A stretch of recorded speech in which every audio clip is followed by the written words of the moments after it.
Eat 5 walnuts then wait 4 hours. This is what will happen to you.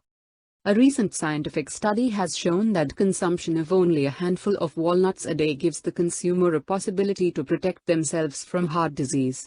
So, if we take nuts on a regular basis, we can get full-time protection.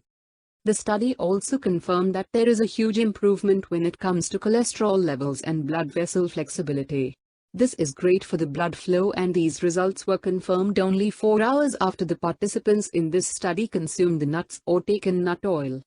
People should make nuts part of their daily diet, because by eating nuts on a regular basis we will be protected against a myriad of cardiovascular diseases.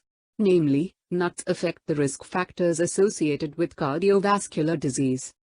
According to Dr. Penny Creasy-Thornton, Penn State University professor, by taking walnut oil or a handful of walnuts for just 4 days per week, people can drastically lower the chances of developing heart disease. This study was able to find the active ingredients in walnuts that make them so great for human health. In addition, we should point out that by consuming 51 grams or 3 tablespoons of walnut oil, you will be able to optimize the blood vessels in less than 4 hours. Walnut oil is great for the endothelial cells. These cells are creating a barrier around the blood vessels and manage their flexibility. We really hope you find this video helpful, and don't forget to share it with your friends and family. Thank you and have a good one.